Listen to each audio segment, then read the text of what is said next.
guys, welcome back to Ashare Books. Today is going to be my December wrap-up. So I didn't read a ton in December. I only read 4 books and 2 of those were novellas, but the month just kind of got away from me. I was doing holiday things, before Christmas, and then I feel like I spent a lot of time watching Hallmark Channel and Netflix this month, which I'm not that sad about, but I did read a couple of really good books, so I wanted to talk about them. The first thing I read was A Kiss for Midwinter by Courtney Milan. This is a novella, and I know it's part of a series, but it read really well on its own, and this was actually a recommendation from Bookslikewhoa's channel. She had a video on her favorite holiday romancy reads, and this was on there, and all of the ones she suggested sounded great, but this one was the one that kind of stuck out at me, so I picked it up.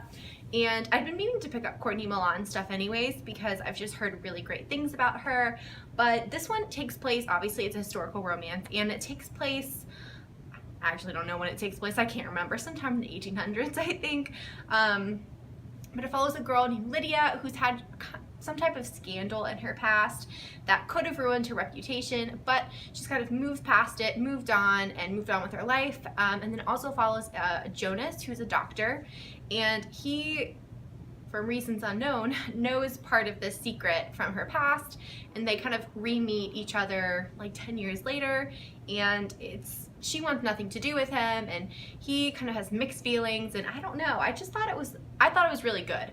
I enjoyed it. I gave it 4 out of 5 stars. I mean, it's sometimes novellas I just want more, so I think that's why I took a star off, but I really liked the writing style. I thought that it was very different for a historical. It didn't follow the same recipe per se as a lot of historicals tend to, and that can get a little old after a while, so I thought it was really unique, and I'm really excited to check out the rest of Courtney Milan's work because she's got quite a bit of a backlog of books, so I'm excited to try those. The next thing I read was another historical novella, and that was A Scottish Lord for Christmas by Lauren Smith.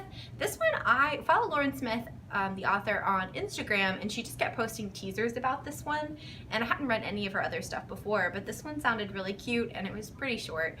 I really enjoyed it. It follows a woman who's fairly young and a man who has lost his wife, and he has a small child, so he's convinced that he needs to remarry just for his child. That's the only reason, not for him, not for love, but just so his child has a mother. And so she kind of gets swept away in this, but then obviously if she thinks there's love and he thinks this is just to be a mother to my child, there's going to be some problems coming along with that. So if the story kind of follows the two of them coming to a realization of maybe we're completely honest about the situation.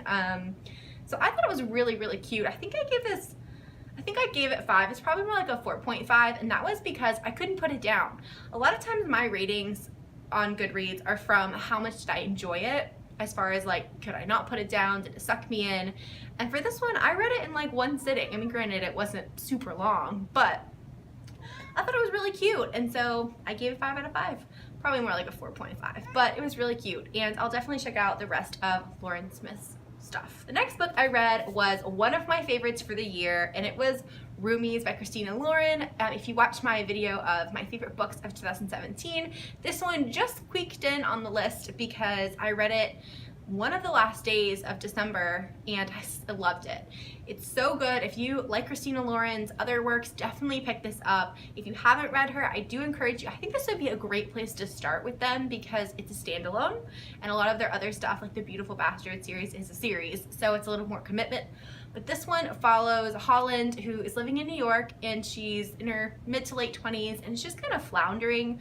She has an okay job. She loves her uncles that she lives near, but they're also kind of helping to support her a little bit, and she just is kind of, I mean, I feel like we can all relate to being in your early to mid 20s and kind of just be I'm not sure exactly what I'm doing right now.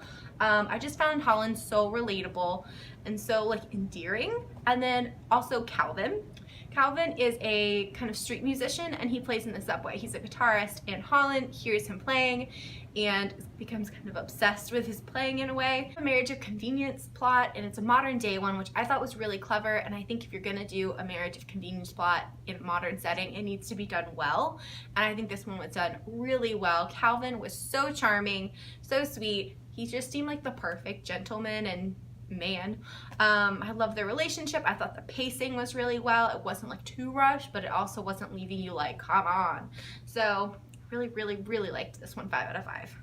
And the last book I read this month was Romancing Mr. Bridgerton by Julia Quinn. This is book 4 in the Bridgerton series. The Bridgertons is a big historical romance series that follows all of the Bridgerton children and the Bridgerton family, who are kind of this like quirky but also fairly really wealthy family in England, and each one follows a different child. So this one was Colin's story and Penelope. And so you'd obviously met Colin before, but you'd also met Penelope because she showed up in a lot of the previous books. And she's definitely your like wallflower. You know, she's not deemed as like the pretty one. She's deemed as kind of like gonna be the spinster. And it picks up when she is 27. So she's kind of given up on hope here.